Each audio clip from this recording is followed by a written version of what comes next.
Hello viewers, welcome to our channel. నేను మీ చరణ్ పరిమి. పోసాని కృష్ణమురళి కనిపించుటలేదు, ఆయన ఏమైపోయాడు?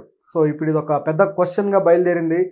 పోసాని కృష్ణమురళి గారు ఈ ప్రభుత్వం ఎప్పుడైతే వచ్చిందో, కూటమి ప్రభుత్వము, అప్పటి నుంచి కూడా ఆయన కనిపించట్లేదట. మరి ఎక్కడికి వెళ్ళాడు ఏంటి అనే క్వశ్చన్ అయితే ఇప్పుడు మన ముందుంది. సో ఎక్కడికి వెళ్తాడు? సహజంగా గమనిస్తే అసలు ఆయన ఎందుకు ఇన్ని రోజులు కనపడకుండా ఉన్నాడు, దానికి వెనుకున్న కారణాలు ఏంటి, ఇవన్నీ మనం చూడాల్సిన అవసరం ఉంది. ఎందుకంటే ఆయన గత ప్రభుత్వానికి ఎంతటి ఆ ప్రభుత్వంలో ఒక స్పోక్ పర్సన్గా ఉండి, ఆ ప్రభుత్వంలో అనుకూలుడిగా ఉండి, అందులో చాలా కీలకమైన విషయాల్లో ఆయన ముందుకు వచ్చి ప్రెస్ మీట్లు పెట్టడాలు, అలాగే పవన్ కళ్యాణ్ని అనేక విధాలుగా మాట్లాడాలు, దూషించడాలు కూడా మనం చూసాం. సో ఇన్ని జరిగిన తర్వాత దాని ఎఫెక్ట్ అంతా ఇప్పుడు ఆయన లైఫ్లో ఒక రిఫ్లెక్ట్ అయినట్టుగా కనిపిస్తుంది. మనకు ఒక సేయింగ్ ఉంది కదా, లైక్ న్యూటన్ థర్డ్ లా ప్రకారం, అంటే ఏదైనా సరే ఒక ఈక్వల్ యాక్షన్ ఉన్నప్పుడు దానికి సమానంగా ఈక్వల్ రియాక్షన్ కూడా ఉంటుంది అని చెప్పేసి ఇప్పుడు అది కనిపిస్తుంది అనమాట. సో మరి ఆయనకి రియాక్షన్ ఎవరి నుంచి వచ్చింది, నిజంగా వచ్చిందా రాలేదా, ఈ కూటమి ప్రభుత్వం ఆయన మీద ఏమన్నా యాక్షన్ తీసుకుంటుందా, రెడ్ బుక్ రాజకీయంలో ఆయన కూడా బలి కాబోతున్నాడా, ఆ హిట్ లిస్ట్లో ఆయన ఏమన్నా ఉన్నాడా అనేవి ఇప్పుడున్న క్వశ్చన్స్ అనమాట. పోసాని గారు ఎందుకు ఆ హిట్ లిస్ట్లో ఉంటారు అనేది ఒకసారి గమనించి చూస్తే, ఆయన నటుడిగా కావచ్చు, అలాగే రచయితగా కావచ్చు, అలాగే దర్శకుడిగా కావచ్చు, చాలా పేరు తెచ్చుకున్న వ్యక్తి సినిమా ఇండస్ట్రీలో.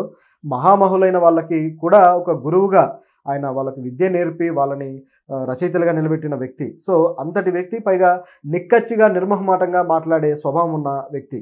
అనేక సందర్భాల్లో చంద్రబాబు గారి రాజకీయంలో ఆయన ఏవైతే అవినీతి చేశాడో అవన్నీ కూడా నిజాయితీగానే బయటపెట్టాడు. అవన్నీ కూడా మాట్లాడింది కూడా అంటే పార్టీ పరమైన విషయాలు కాకుండా ఏ పార్టీకి సంబంధం లేనప్పుడు కూడా అంతే గట్స్ తోటి మాట్లాడాడు. అలాగే చిరంజీవి గారు పార్టీని స్థాపించినప్పుడు ఆయన పార్టీలోకి వెళ్ళి ఆయన ఎంతో అప్రిషియేట్ చేసిన వ్యక్తి. ఆయన పార్టీని క్లోజ్ చేసిన తర్వాత ఏ చిరంజీవి గారిని అయితే ఆయన మెచ్చుకున్నారో, ఎవరి వ్యక్తిత్వాన్ని అయితే ఆయన ఈ విధంగా కొనియాడాడో, అదే చిరంజీవి గారిని తిరిగి మళ్ళీ దూషించాడు. ఆయన పార్టీని ఆ విధంగా మూసేయడం నాకు నచ్చలేదని చెప్పేసి రకరకాల డైమెన్షన్స్లో ఆయన విమర్శలు చేశాడు. సో అదంతా గతం అనుకుంటే సరే, చిరంజీవి గారికి ఆయనకి చాలా గ్యాప్ పెరిగిపోయింది. సో అదంతా ఒక పీరియడ్. తరువాత జగన్ ఎంట్రీ ఇచ్చిన తర్వాత ఆయన మీద కూడా ఫోకస్ చేసి కొద్దిగా ఆయన పొగుడుతూ ఆయన చేసే కార్యక్రమాలని చివరికి ఆయన పార్టీలోకి వెళ్ళడం జరిగింది.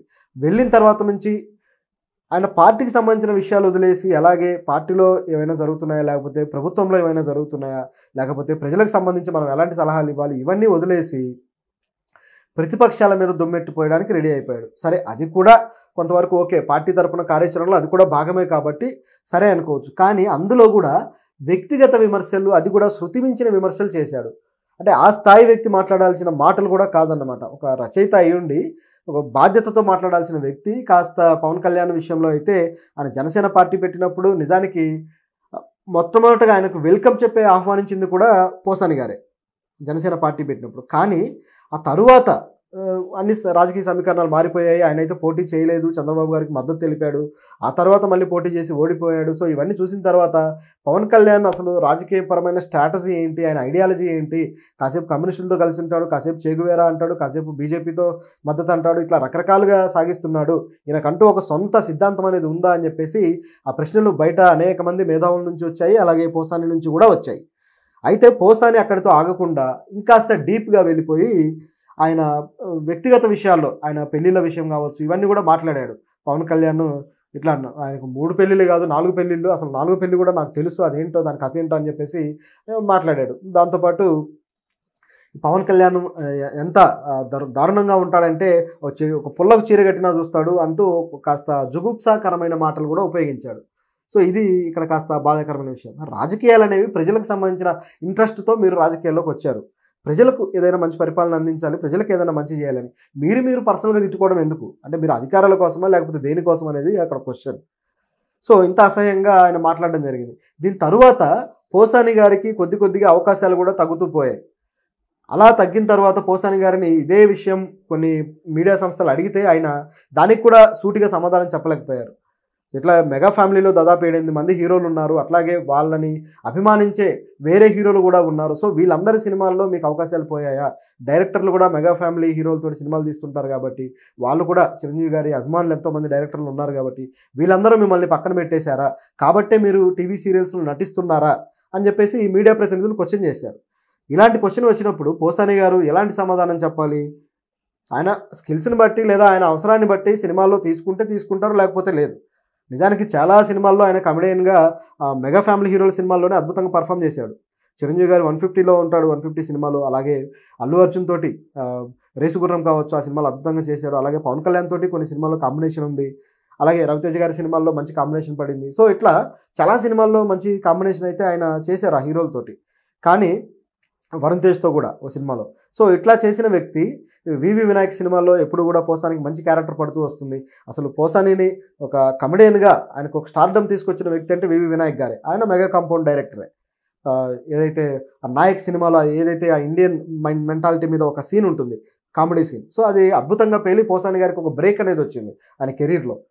సో ఇట్లా అందరూ మెగా ఫ్యామిలీ హీరోల సినిమాలో ఆయన చేసినా కూడా ఆయనకు కూడా అది చాలా ప్లస్ అయింది. కానీ ఉన్నట్టుండే ఆయన వాళ్ళ సినిమాలో అవకాశాలు లేవు ఇప్పుడు. పూర్తిగా ఆయన టీవీ సీరియల్స్లో చేస్తున్నాడు గత కొద్ది రోజుల క్రితం వరకు. మరి ఎందుకు ఇట్లా జరిగింది అని అడిగితే వాళ్ళకి అంత ఇన్ఫ్లుయెన్స్ ఏం లేదు. మొత్తం ఇండస్ట్రీ అంతా ఆ విధంగా చిరంజీవి గారు చెప్తేనే వినే పరిస్థితి ఏం లేదు. అలా జరిగితే మరి ఈ మా ఎలక్షన్స్లో మంచు విష్ణు గారు ఎలా గెలుస్తాడు? మరి ప్రకాష్ రాజు గారిని వీళ్ళంతా సపోర్ట్ చేశారు కదా, నాగబాబు గారు ముందుకు వచ్చి ప్రకాష్ రాజును మా అభ్యర్థి, మేము ఈయన సపోర్ట్ చేస్తున్నాము, మీరు ఈయన గెలిపించని అడిగితే కూడా మరి ఓట్లు పడలేదు కదా అని చెప్పేసి ఆయన ఒక లాజిక్ చెప్పడానికి ప్రయత్నించాడు. కానీ నటుల ఎలక్షన్స్ వేరు, అక్కడ ఉండే ఓటర్ల తీరు వేరు, కానీ ఇండస్ట్రీలో బలం ఉండటం వేరు. సో ఇదే ప్రస్తావించినప్పుడు ఆయన నిజమే ఇండస్ట్రీ గుత్తాధిపత్యంలో ఉందని చెప్పేసి మళ్ళీ ఒప్పుకున్నాడు.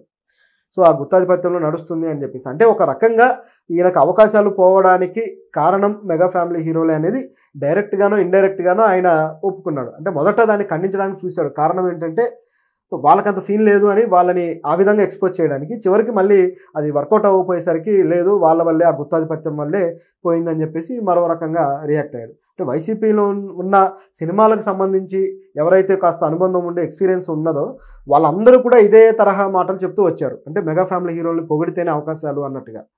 సో అందుకే పొగుడుతారు అన్నట్టుగా. కానీ వాళ్ళు ఎంత పెద్ద హ్యూజ్ ఫ్యాన్ బేస్ని కలిగి ఉన్నారో, ఆ ఫ్యాన్స్ అందరూ ఏదో వాళ్ళకు లాభం వస్తుందని ఫ్యాన్గా మారరు కదా.